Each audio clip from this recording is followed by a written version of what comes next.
All right, welcome to our next installment of our Genius Hour Meets Passion Project sort of webinar series. But today we're going to go a little bit different route. Julie and I are really excited to share with you guys something maybe in a similar family, but not quite the same label. I feel like I'm bungling that already. However, we have Matt Murrie with us today, who's an expert in curiosity-based learning. So I'm going to stop talking so that I can stop bungling my words and flip things over to him. Well, thank you. And again, hopefully the noise isn't too distracting in the background, but thank you very much for inviting me. And yeah, excited to get curious with you.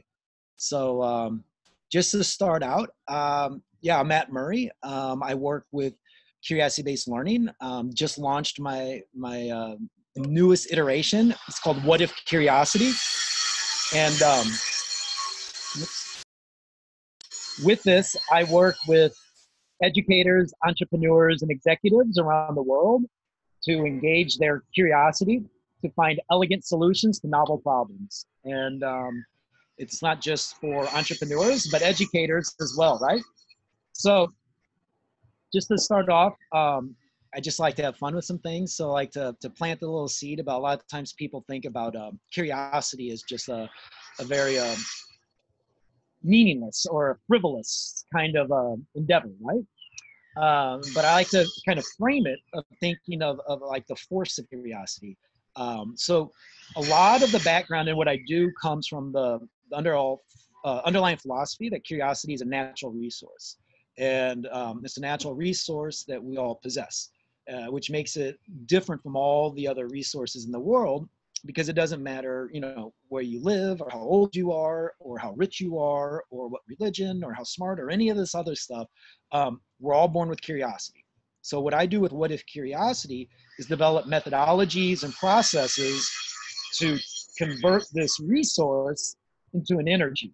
And this energy can be for learning, for creating, for doing whatever you want. But I also like to think now, you know, I'm a Star Wars boy. So I was listening and watching some Baby Yoda recently. And I went back to the original film and I heard Obi-Wan Kenobi talking about the Force, and it made me realize that there's really some parallels, right?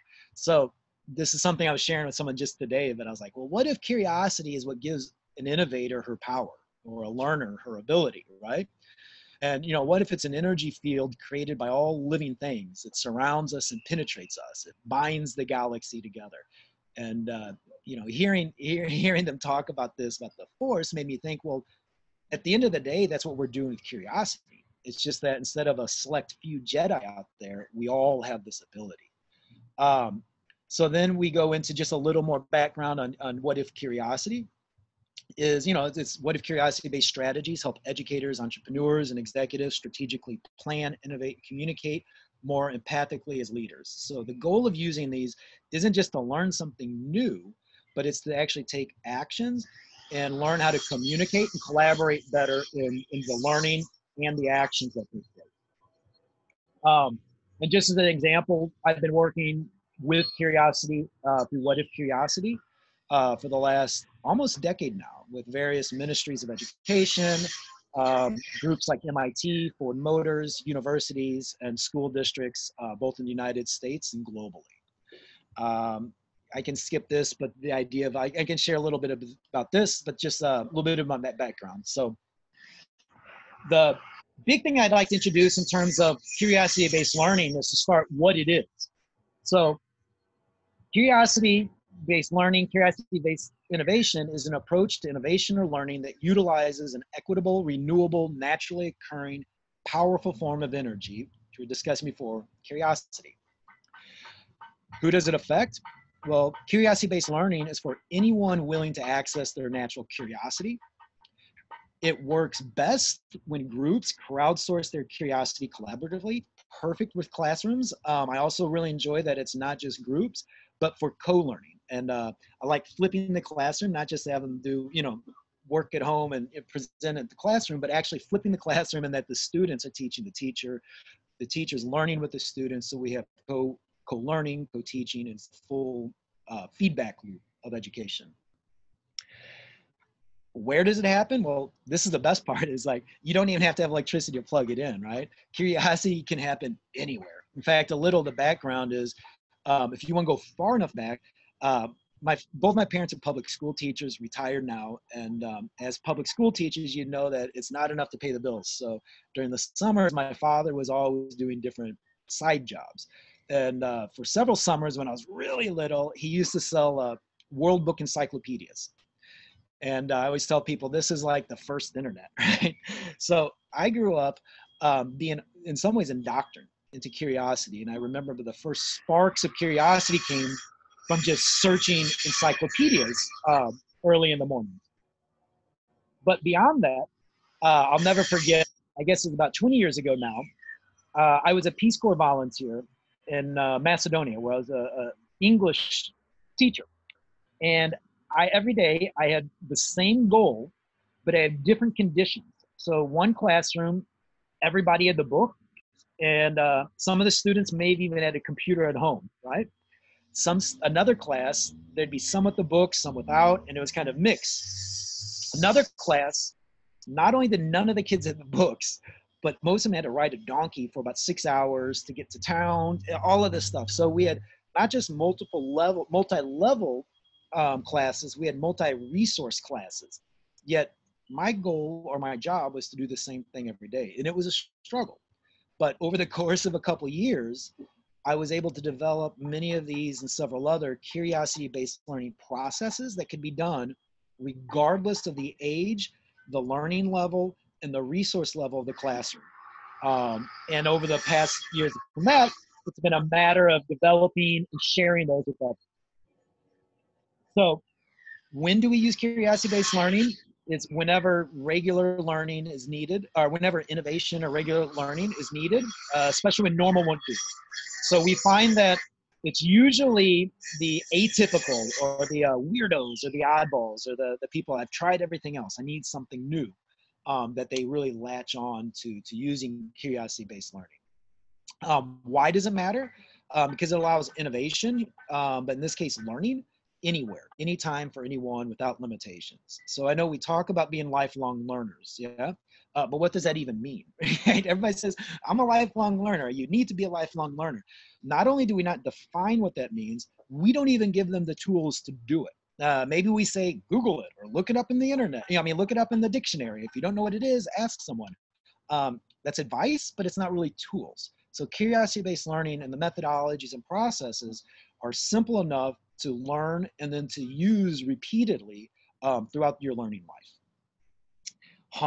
What puzzles or scares me about this is how do we engage everyone to their full learning engines with curiosity, right? So I'm an ambitious person. I'm not very, a couple teachers here, a couple students there. It's cool, but I really see not just education, but using curiosity as the foundation for education as an incredibly powerful piece to really transforming the world that we live in. How we do that is still a personal challenge and a bit of a collaborative challenge for everyone who works with me.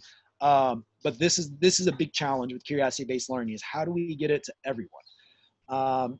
But wow, the awesome is with curiosity-based learning, curiosity-based innovation, it would make learning as natural as just wondering what if. Right? So just think to yourself, how often do your students just think, what if, right? And going back to my 4-month-old baby, right?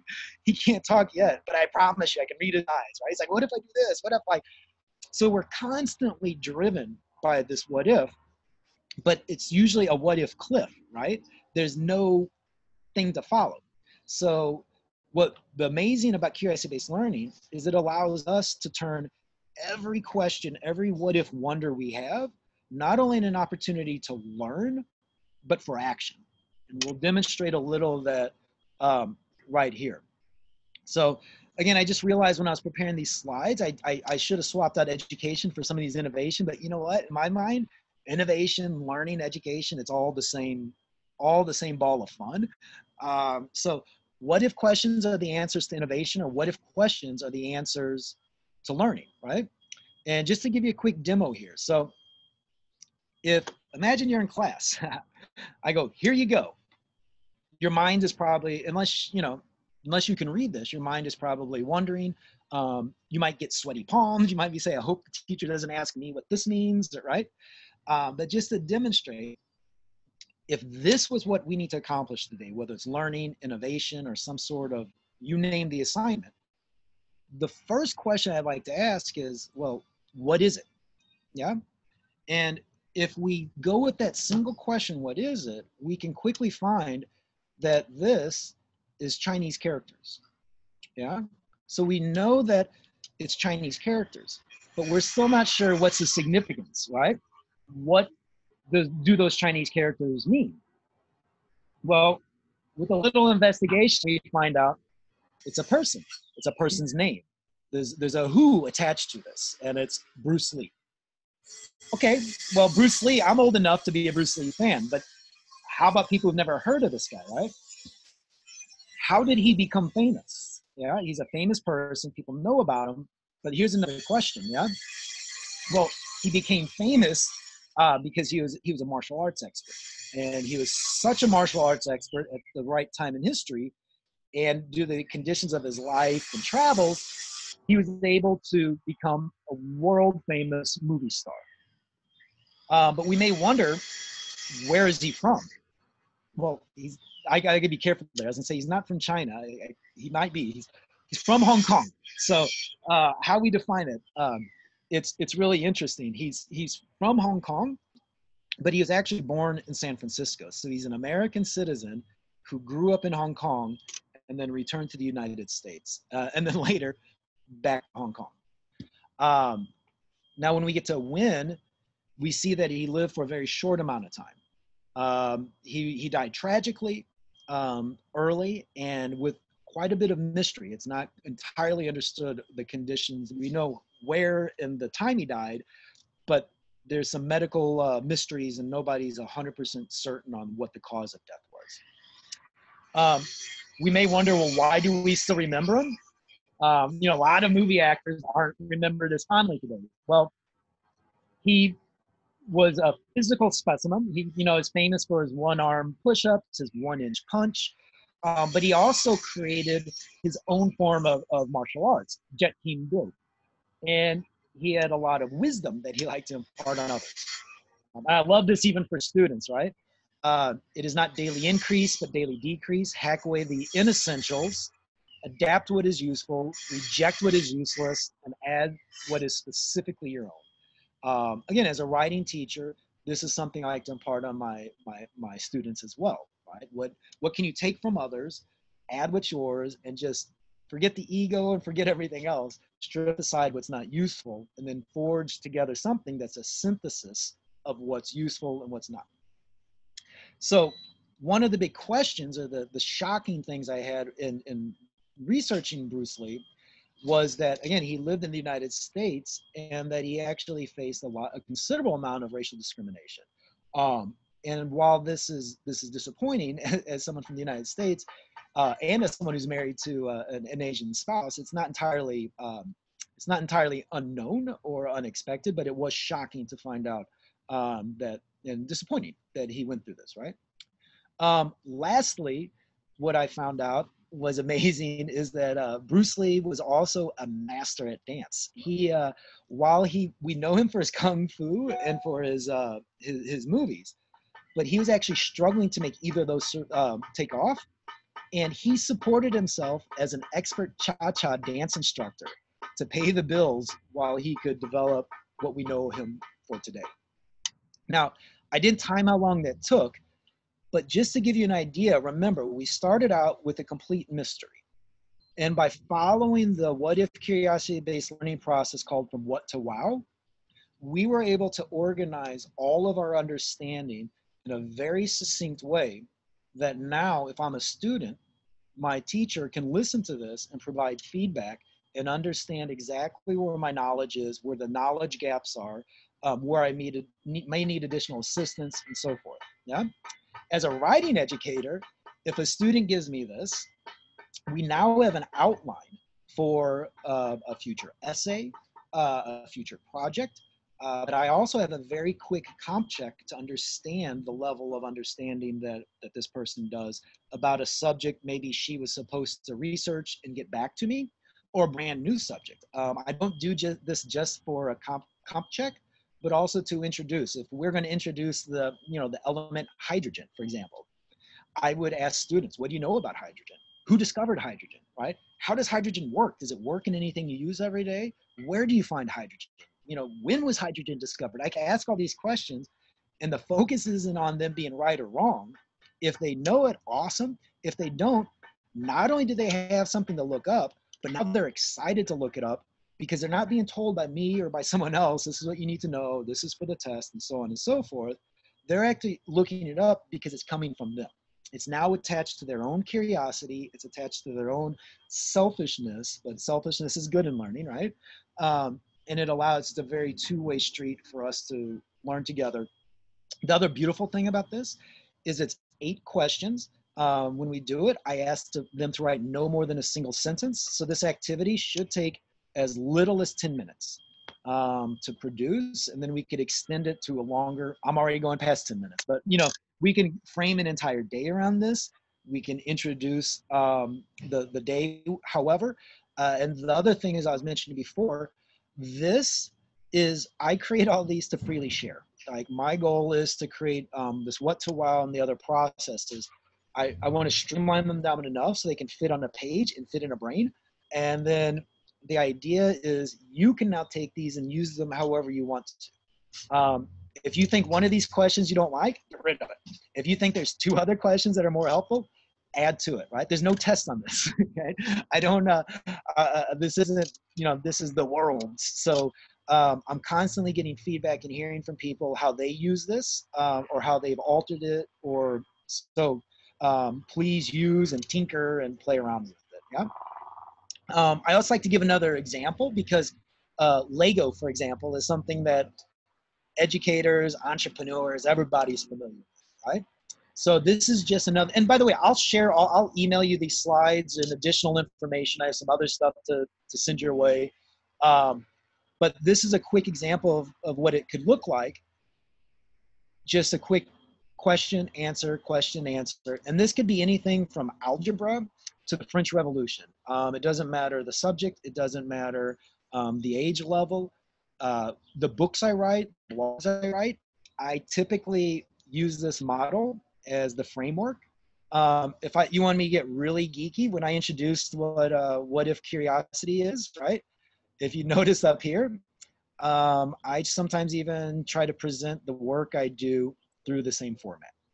So I try to, show, don't tell, right? Yeah. But I also just wanted to extend that. So, all right, so this could be a paper, this could be a comp check, this could be an activity in class. But as we all know, learning is only learning if it has real world application, right?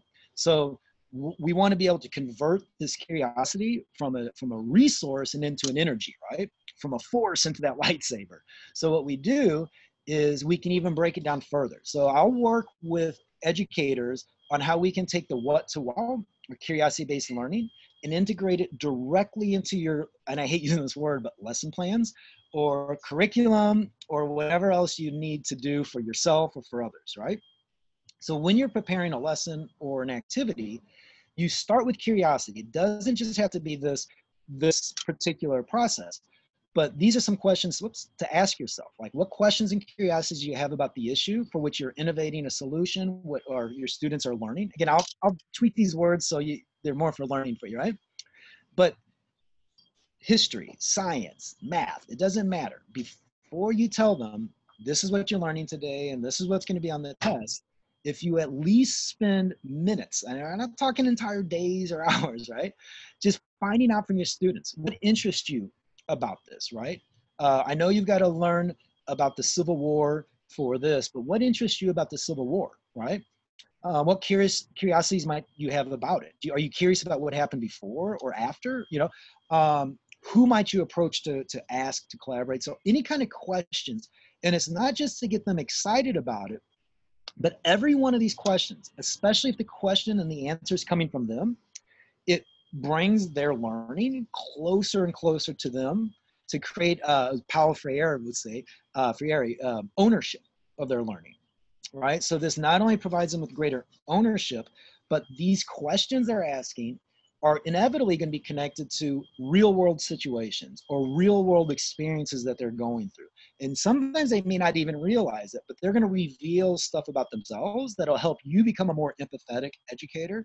But it'll also open doors to connect a lot of these abstract or nebulous, teaching to the standards kind of, requirements. We can connect those directly to their lives and relevant learning without having to. Now, standards talk is another talk altogether, right? But rather than fighting that battle right now, or fighting that war, I should say, let's win these battles today, right? Standards is out of my pay grade. I don't have the time or the energies or even the knowledge, right, to fight all of that. But I hear what people are saying, yeah? This is something that can be done if you're in a Montessori school, if you're homeschooling, or if you're in the most rigid state public school on the planet. The idea is that these simple questions and activities can immediately make the learning relevant and useful to your students. So after we get that curiosity, we want to drill down in the learning. Who could you ask? Where could you go, right? How might you approach your learning? Yeah. So not just what are you going to read, what are the pages of the assignment and all of this, but are there people in the community? Are there peers? Are there parents? Are there other adults? Are there people in the school that you could communicate with to not only deepen your learning, but open pathways to new learning in the future? Again, communication, collaboration, these are all parts of education. The next part is action. So once we have this curiosity has been stimulated, the learning's taken place, let's make sure it doesn't happen in a bubble. Yeah. So what actions I'm one step ahead of me. What actions are you going to need to execute that learning, right? You may know who you need to talk to, but where do you need to go to speak with them? What kind of processes? Are you going to do an outline for your paper before you write it? Are you just going to, do you have to write several drafts? Are there due dates? What are the logistics, right? What do you need to do in order to execute the learning to fulfill the assignment that you've been given? And then this is the one, how do we extend it beyond the classroom?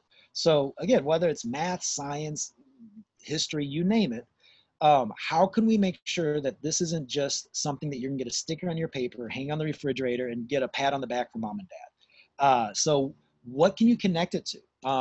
Big on the sustainable development goals, the SDGs, there's other initiatives out there, not just globally, but locally. There's gonna be, whether it's nonprofits, whether it's organizations, schools, universities, for-profits, there's initiatives that you can attach to, not only to participate, but possibly to even learn from or to support in some way. But just getting that seed planted in people's ideas, not just the students, but the educators, right? That what they do in that classroom has application beyond that classroom. And that in finding those connections and how it connects beyond benefits everybody. Hey, Matt. So yeah, sorry. Before you proceed, I'm just wondering, we're at the 4 o'clock mark, if we could just maybe pause for a moment and see if there's any questions before. Oh, yes, sir. I've lost my clock up here. I have no idea. Yeah, thanks. Yeah, just wondering from those that are joining us, if you have any specific questions for Matt. And you can put it in the chat if you're comfortable doing that, or you can ask away. I do have one question, but I'll pause for a moment. And while you're getting that question, my email will be here. I'm more than happy.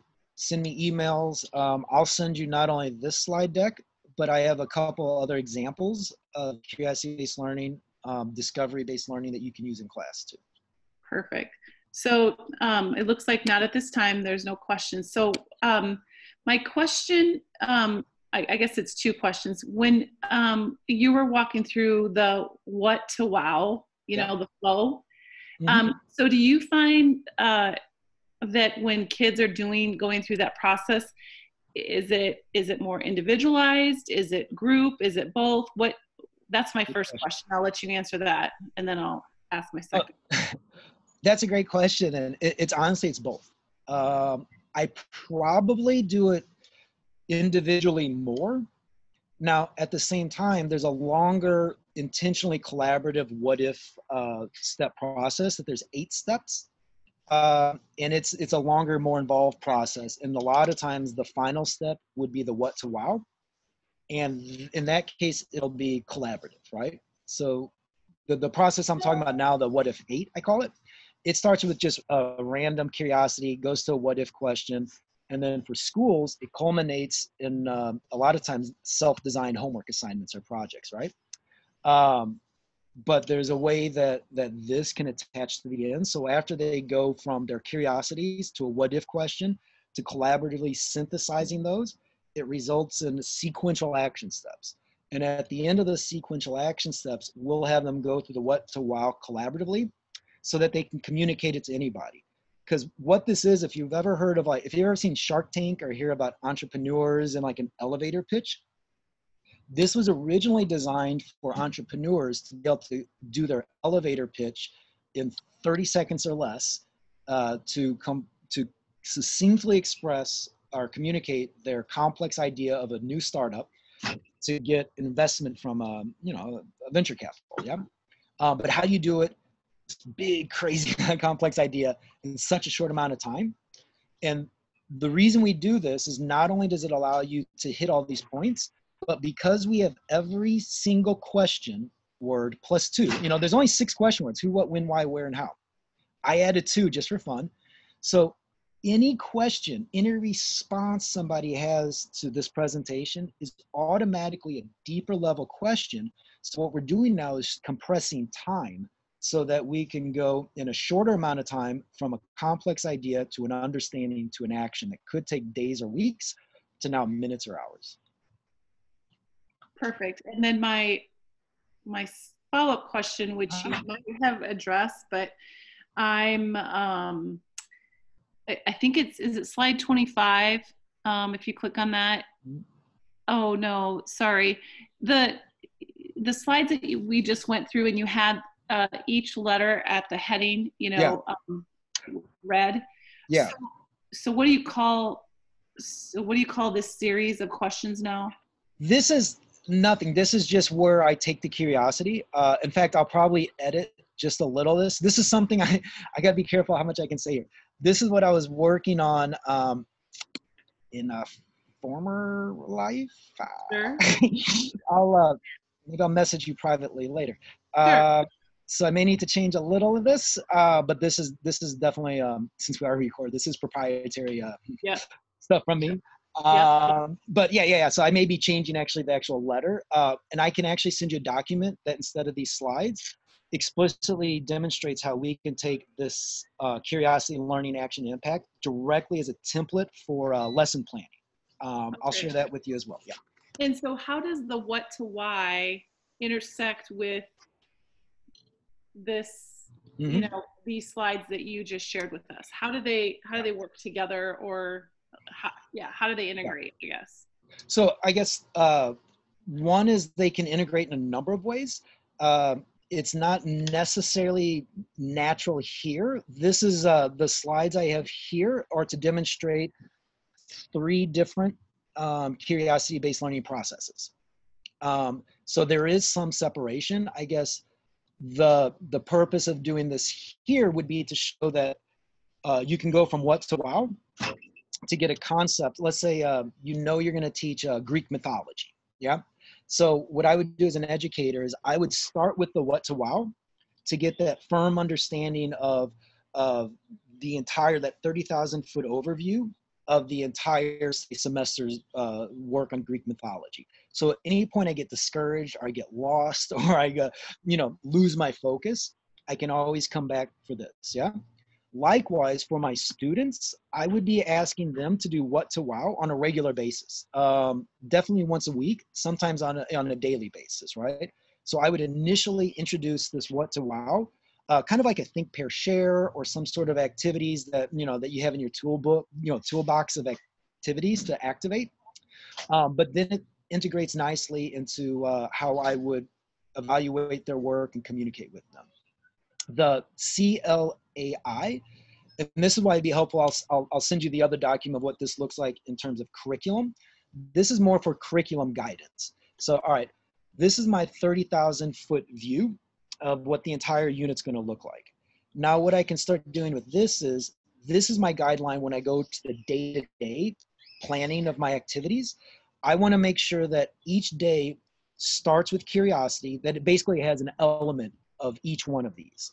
That each day there's an element of curiosity, that we have a point of learning, that the students are clearly identifying the actions they have to take to make that learning happen. And that even if they're not riding a senator or, you know, going on some march in the street or whatever, that they're at least cognizant of the immediate and potential impact. So that these are kind of guidelines. And I realize now, thanks to this question in this format, it may not be entirely clear. So I'll make sure I send you some supplemental material. Yeah, that helps me. I appreciate kind of that the scope, you know, it's Thanks. different. That helps me. Thank you. The question helps me a ton too. So I'm in the process of better communicating this, not only to educators, but also kind of updating it based on, you know, recent events to make sure. So this question is incredibly helpful as well. Thank you. Yeah. And I definitely want to hear more questions. I just want to make sure I also have enough time to leave you with a very simple, and then I think this might also kind of tie it all together too, right?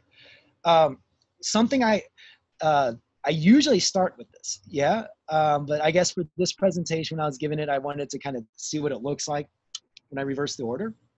But I love, again, students, entrepreneurs, doesn't matter. And don't give a lot of thought, but just scratch it down in your paper. What's something you're curious about, right? The first thing that comes into your head. What's something you're passionate about? And then just write it down. Now, when I work with students in the past, what we'll do is we'll actually dive deep into curious. Like, what does curiosity mean? Like, where do you have it? What does it mean? Like, we'll spend minutes, if not an entire day, just deep diving on what curiosity is. And then at the end of all that, go, all right, now what are you curious about? Yeah. And then we'll do the same for passion. All right. Now, curiosity is over here. It's different from passion, but what is passion? Why do, you know, where does it come from? Why do you have it? All right. What are you passionate about? So you kind of lead them along and get there. And then here's the big one. What is something you care enough about to find a solution for, right? And this doesn't matter if you're a student, an entrepreneur, it's just a human, right? We all say we want to save the whales and we want a clean environment, we want all this. But if I told you, okay, you want to stop climate change? You know, this is awful. Don't drink any more coffee. I'm making stuff up, right? But there are some stuff like that, right? And if someone said, you want to save the world, stop drinking climate, no offense, but I really have to think about that one, right?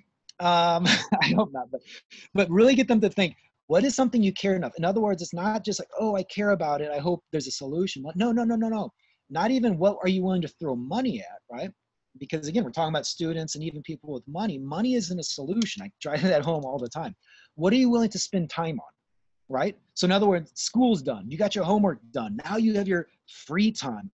What are you willing to put aside to make a difference on? What do you care about so much you'll cut into your personal time to make a difference? And then we get them to write it down. And then what we do is we put it into a single sentence. So now it's Mad Libs. So what if I combine my curiosity for with my passion for to find a solution for boom? And then again, I was an English professor, so I'm big on thesis statements. So this is your thesis statement. This can be a thesis statement for the day. It can be a thesis statement for your, you know, your semester project. It could be a thesis statement for whatever. But what this now does is give a clear guideline or path for students, for educators to pursue something, because everything that they're going to need to accomplish this is going to be here. Remember, curiosity is that energy, right? The passion is an additional type of fuel. The solution is giving the focus. And what if you take your question and live this experience in reverse? So if you start out with that what if power sentence, right? You form your question, and then you connect it to learning and action, which I walked you through the curiosity, learning, action, impact, right?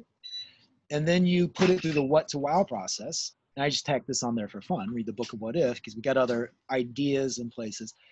That this becomes the, and I actually, there was a page number of different activities that relate to specific topics, right?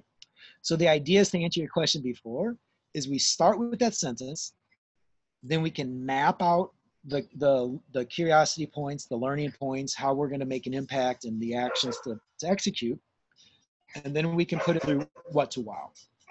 This is a suggested order, but again, it's all modular and it can be done in a variety of ways.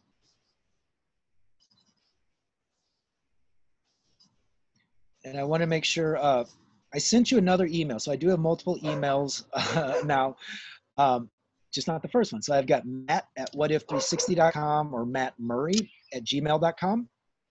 And I can also, at the end of it, I'll probably add a few links, but I have a variety of links, not just, and I've actually have got my first academic publication in an academic journal on the what if process, and some research behind curiosity-based learning, or what if curiosity-based learning.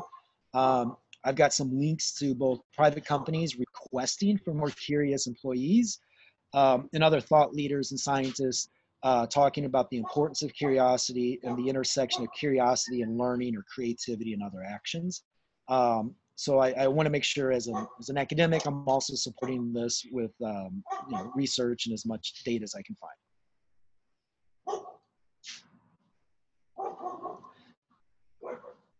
And do you know what? Do I have time for just one more demonstration or one more curiosity-based learning? Sure. Yeah, I think okay. so. Because if so, then I can also make sure I include this in the let me see here, in the in what I send you. I must have, let me see here.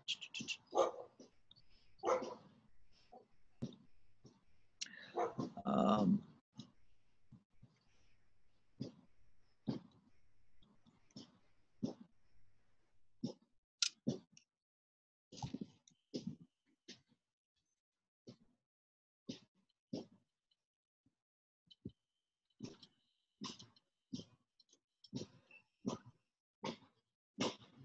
think.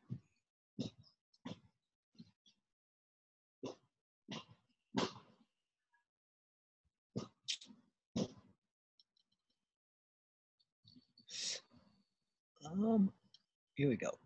Perfect. All right, I still have you, right? Yes. Cool. All right, so this is an activity I used to just call the leafy sea dragon. So imagine you're a student and say, what if there was a creature called a leafy sea dragon, right? So the process is, in the box, just take a minute or two, don't worry about it, but they just draw whatever they think a leafy sea dragon looks like. And then after a minute or two of drawing, we let them go to the next slide. And you can see here, there's a little more information on a leafy sea dragon. And each one of these are words that they may not know. It links out to a definition and an image. So it's perfect for multi-level classrooms. And now they've gone from just a crazy idea of a leafy sea dragon, what could that be? And just writing whatever they think, drawing whatever they think, to now they have a little more specific guidance to respond to. And they draw another image of what they think a leafy sea dragon is. Then they get this image. And this is the discovery stage where they find out and discover that a leafy sea dragon is not a what if, it's a what is. It actually exists. And then the last step of the process is this. These are all facts about the leafy sea dragon. In other words, this is what's going to be on the test. So what we're doing here is reversing the process. The amount of success I've had with this and others has been tremendous. It's any age group, any subject. Again, we can do this with algebra, right? But the idea is we're reversing the typical process. Normally in a traditional classroom, we start here with what I want the students to know. And then we give them an example so they can apply what they learned to another example. And then we give them a quiz on Friday because the next week there's going to be a test, right? All we're doing is reversing it. We're letting them, instead of starting with a point of what I know and want them to know and leading to, testing them, We're starting with their curiosity. There's no wrong answer here. They can create whatever they want to. And then we're leading them along the pathway to where we'd like to get, but they still have agency. They still have ownership. They still have direction. They still have the ability to connect their learning to their lives and their experiences. And then what's great is when they see this, they laugh. There's an awe. You can hear that there's an emotion in their learning now. And what typically happens is they go from here all the way back here, and they start laughing at each other. They start laughing at the mistakes. Now the classroom has transformed from one of fear and getting the right answers to knowing it's a space that it's safe to make mistakes. It's safe to take chances. It's safe to express and think who you are as a way to, or what you're curious about, to connect to real learning. And because we reverse the process and they're able to start with their curiosity, they're able to laugh at their mistakes, they're able to see where they were wrong and where they could be right. When they do get here to the final slide, their minds are open like sponges, and they can soak in, not only remember this information for the immediate need in my classroom, but they now have this information for life. And we're truly creating lifelong learners. What do you call this, Matt? Besides the bird, but it's funny. So I, for the longest time, was just calling it a leafy sea dragon. But what's happened is we use this to get a book deal. So I submitted this, and our agent who published the book of What If and the other books of my dad got a publisher. Now, over the past couple years, they wanted to change it a little and everything else. And rather than the leafy sea dragon, the book is now called The Screaming Hairy Armadillo. So I call this right now just the leafy sea dragon until I can think of something else. But it is connected to our next book that's coming out. I refer to it a lot of times as just discovery-based learning, but really it's just another process of what if curiosity-based learning. Thank you. Yeah. Thank you for letting me jabber. It's always weird speaking into a laptop screen, especially the screen share on. I don't know if you can see me or not. I'm not picking my nose, but I am smiling. And yeah, there's a stop share. There you go. Yeah. Yeah. I made so many connections. I think I sent Julie 1,500 messages during your presentation. So I'm really, and I actually want to go make my kids draw a leafy sea dragon right now. Hey, and by the way, not to be too forceful, but I love doing this. Like, I'll Skype in, like, I do professional development and book visits and all that fun stuff. But I love Skype and a Zoom. Like, I'll do if your kids want to say hello or ask me questions, or if there's other teachers, put me to work. This is what gets me up in the morning, right? I was just joking about the coffee. So I don't know. I take my caffeine pretty seriously. Yeah. No, that's just a long way of saying, like, let this be the beginning of any way. And I am from Missouri, so next time I'm back or in the area, it'd be fun to. You're in Iowa, right? Yeah. So it'd be fun to. Yeah. It is a bad time of year to visit, though. Yeah. Yeah. So Matt, besides your book, do you have other things that are out there if educators wanted to look at, how other schools are using this or teachers are using this, or is it everything in the book? No, it's actually, the book is really supplemental. Oh. Yeah, I can. I'm actually, I've got a website up. In the process. In the next few days, it might change a little, but on my website, kind of at the bottom, there's a gallery of the work I've done with. I do work with ministries of education in different countries. I do professional development visits with schools in the United States, and I work both directly with the educators, but I also work directly with the students. So, for example, I did a professional development with Beth Sanders in Alabama a couple times, right? And she'll bring me in, and it'll be maybe 2 days, because really, once I'm there, you've got me. I don't have anywhere else to go. But a lot of times what they'll do is they'll bring me out for professional development, sometimes tied to books. So if there's not a professional development budget, they can just put a book budget. I don't know how that stuff works, right? But once they get me, they may say like, all right, well, we've got professional development for this afternoon, but the day before and the day after, I'll visit libraries, I'll visit classrooms, I'll visit, you know, you mentioned Genius Hours. I love working with schools to use curiosity-based learning for that Genius Hours. And now that I'm free, I can not only do those visits in person, but after the visits, I can continue those relationships virtually, you know, through video like this, through other support, whatever I can do to, you know, keep educators and schools, students being curious. Perfect. Thank you. Yeah. Does that help or answer your question more or less? Yeah. Yeah. And Tamla, are you still on? I didn't know if you signed off, if you had any other follow-up questions.